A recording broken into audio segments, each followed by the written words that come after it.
Welcome everyone to tonight's school board meeting. It's so good to see so many people out there. If you'd like to join us in the Pledge of Allegiance, please stand.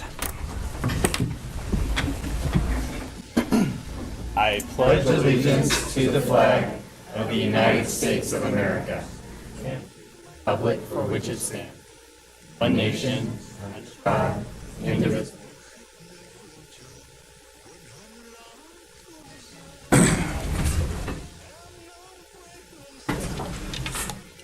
Okay, next on our agenda is to adopt the agenda. Do I have a motion for adoption?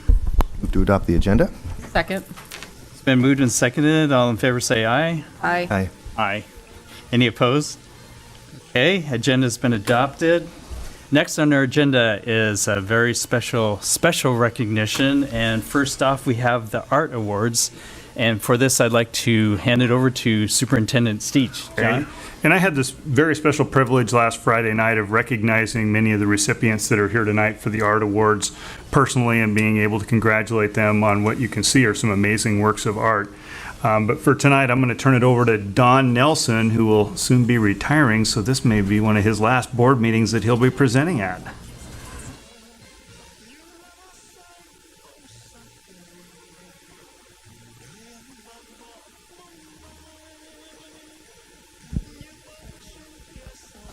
Check. There it is. Okay. All right. So, without any hesitation whatsoever, I would like to launch right into our Sharon Springer Award winner. And so this is Antoine Moreno. And Antoine, what I would like you to do is get your art and bring it up here and present it to the board. Show them what you created. Come on up.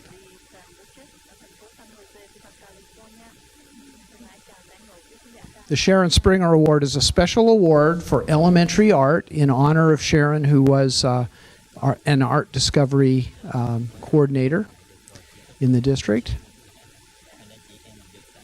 And Antoine made these figures. He designed them and sketched them, and then he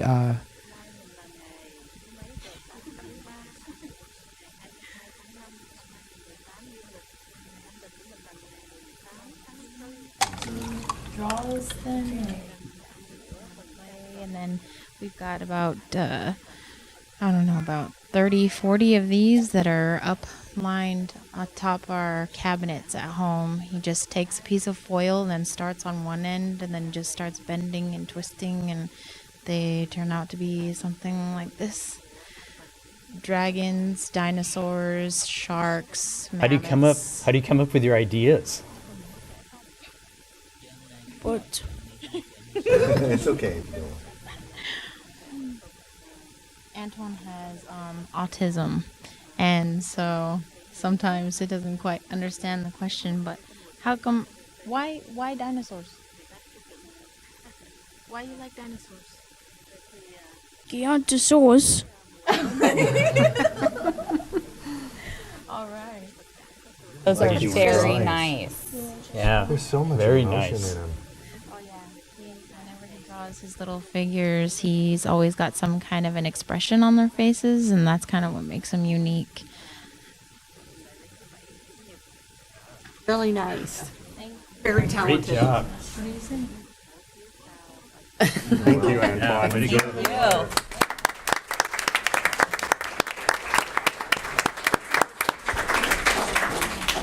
So let's have Ivy and Jordan come up next.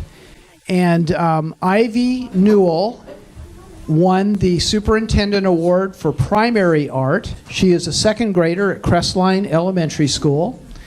And Jordan Ramos, a fifth grader at Fisher's Landing Elementary School, won the Superintendent Award for intermediate grade levels. So here's Ivy's piece of art. Yes, this is Jordan. I'm sorry. Yes. This is Jordan. I understand. Nice. This can be intimidating, can't it? It's scary. But that's a beautiful drawing. Yeah, that is nice. Is that pencil or something else? That chalk. It's charcoal pencil. Got Shading. a real eye for shading and depth. we had photos of actual gargoyles to look at, and then we made a grid on our paper, and it's a good way to draw for me because I can see the size in between within the grid squares. I can see on the actual drawing or the actual photo where the shading exactly is and the shapes. You drew from a photograph of a gargoyle. At this distance, it almost looks like a photograph by itself. The elementary art is adjudicated by our secondary art staff. So they come in and they do the judging for the elementary art. And they were really impressed with the technique in this drawing. And this one here, I love all the colors, and I just think that little bird is so cute. Is that chalk? It is chalk. It's okay. Very nice. Yeah, very nice. I like the colors in that, yeah. Yeah, way to go.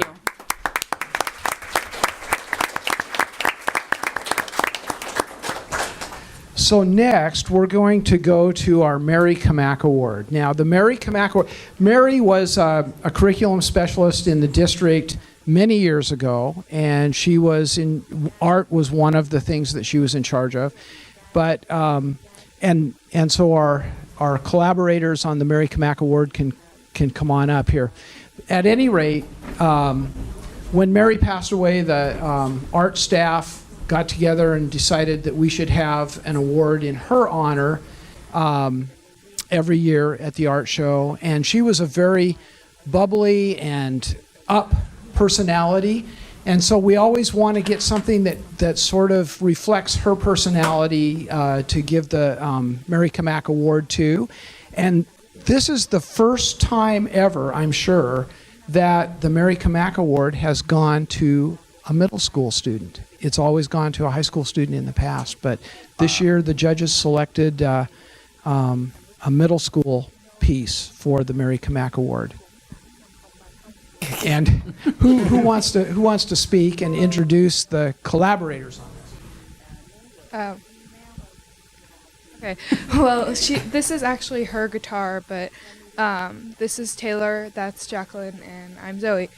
We all did our part in making this, and we decided to make it look like a monochromatic piece with tint and shade, and still using the same color, but just adding the exact same color with tint and shade. And we bent the wires to look like this piece of painting. The first time you've used the guitar for artwork? Yeah. That's really creative.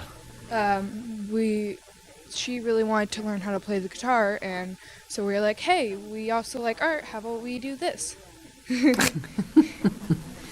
And we all did our fair share. The lines that Taylor did was the first and the last and the middle one. Jacqueline painted this line and this line, and I painted this line, and I bent the aluminum wires because we wanted it to look more unique. Love it. Yeah, that's great. Yeah, great job. Really good.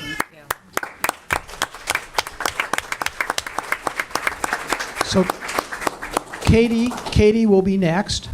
So I'd like to introduce Katie Nguyen from Frontier Middle School, and she won the Superintendent Award in Middle School Art.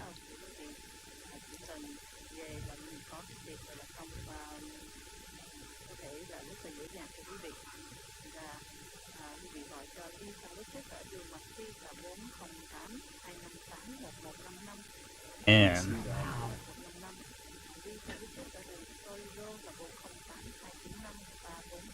I used pastel pencils. Like colored pencils? Yeah.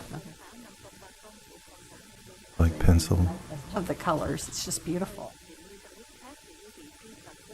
So how old were you when you first started to do art? I did art for like a really long time. So like I loved drawing a lot. So I would focus on one thing and then moved on to like harder things when I'm drawing. So even before you started school, you were doing art? Yeah. Oh, that's neat. Yeah, great job. That was really good.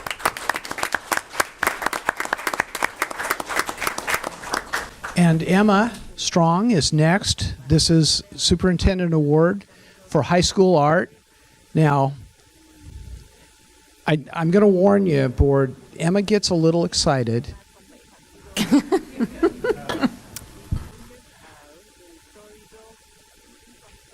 Well, I can't Emma is draw from hands. Union High School and a ninth grader. Hi. He's going to hold the mic for you so that the others can hear. Tell us what was in your mind that made you want to create this masterpiece. So, originally, we had a school assignment where we were going to draw our name in sign language.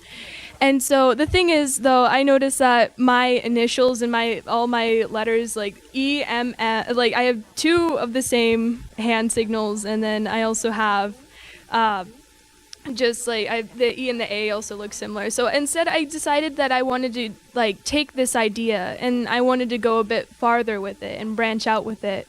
So instead, I chose a 4-letter word, and that's the word live. And so the two hands, the skeletal hands on the side of the different, the left and the right of the drawing, they represent a father's hand, or a parent's hand, I should say, and a child's hand. And so one of the open palm, I wanted to draw attention to the open palm because in a way it's, the parent is giving the child knowledge and like all their life experiences.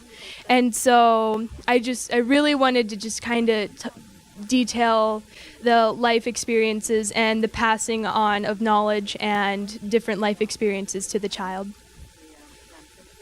Artwork have a name? Just live. Liv? Okay, that's great. It is really moving. Yeah, that's an awesome concept. I've never heard of that before. That's great. So, parent and child on the other side. Thank you. Thank you for bringing it. Thank you. Yeah, thank you.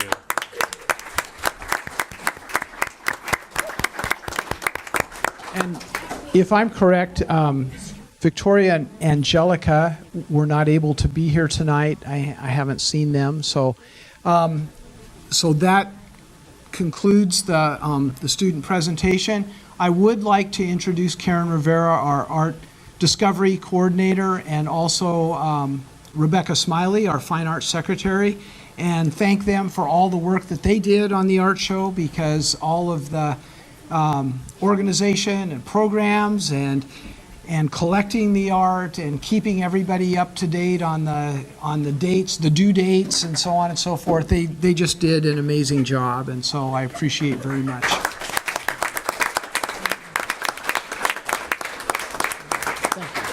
And I understand the artwork will still be at the Cascade Park Library for The show will be up through the Memorial Weekend, and then we strike it on the Tuesday after Memorial Day. Okay. Yes.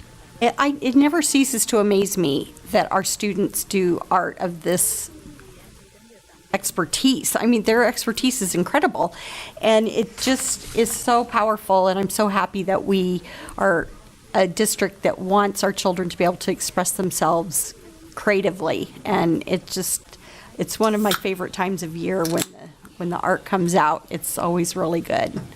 You know, we sometimes, or at least a few years back, we tried to estimate how many pieces of art are produced in the district, and what we came out with was somewhere between 30 and 60,000 works in a year.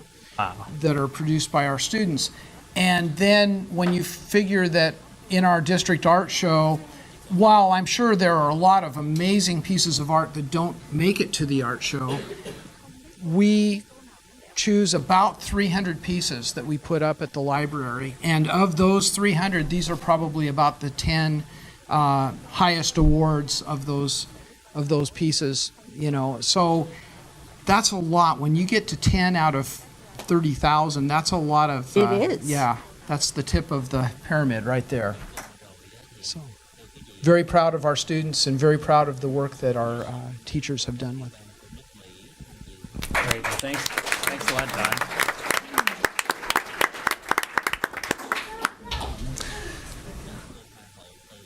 Great. Thanks, Don. So next in our special recognition are the early learning partnerships. John? So to do these introductions, I'm going to introduce Galen Mills, who works personally and closely with all of our early learning providers. Hi, good evening. Hi. I'm here to share with you our early learning partners for this year. Our collaboration with our early learning professionals in the community began just in 2011 when a very small group of folks responded to our invitation to talk together about how we could make a positive difference in the lives of our youngest students and begin to close those opportunity and achievement gaps. So, and I see we actually have a few of our youngest students right out here. We think we probably have over 9,000 children birth to 5 in our school boundaries, and those are the kiddos that we're focused on. So we have our monthly professional development series, and this year our focus was on children's social emotional development, including the challenges of adverse childhood experiences. And our goal was to build common knowledge, practices, and skills, and then to build our capacity in working with families. So this year, our series each month was overall was attended by about 225 participants from family childcare businesses, childcare centers, and then our private and faith-based preschools, as well as some of our district school staff. And the sessions were facilitated by some of our very talented district staff who used evidence-based training resources from the Center on the Social Emotional Foundations for Early Learning. So the great thing about these resources is that they are readily available for free to all of us in the community, and so again, that builds our common knowledge and practice in how we support children. So this year, we are recognizing our largest group of early learning partners, 36. We had 26 last year, so we had an increase. And these are folks who go above and beyond just attending regularly that professional development series. They're also committed to promoting child development screenings, providing information about the transition to kindergarten for kiddos coming into our schools. So that information goes to the receiving kindergarten teachers and schools. They are committed to making a connection with a local elementary school and then providing feedback to us on how we can strengthen our collaboration. And the folks who participated overall with us this year, I always ask them how many children they have an impact on. And collectively, it's about 5,000 children in our community, which is an awesome impact. So this evening, we have several of these partners who are able to attend with us. We understand that many of these folks are right now actively working with their families and children, and so I appreciate we have 8 partners who are here with us, and I believe you had the full list with you. But I want to specifically recognize tonight the following. So Children's Village of Orchards, Helen is here to receive that. Come on up, Helen. This is Scott Monroe, our Executive Director of Elementary Education. You are the first one up. Thank you. And Children's Village has been with us for a while, right from almost from the beginning. So Scott has your certificate right over there. Thank you. And then Cindy's Childcare. Cindy Cooper, come on up.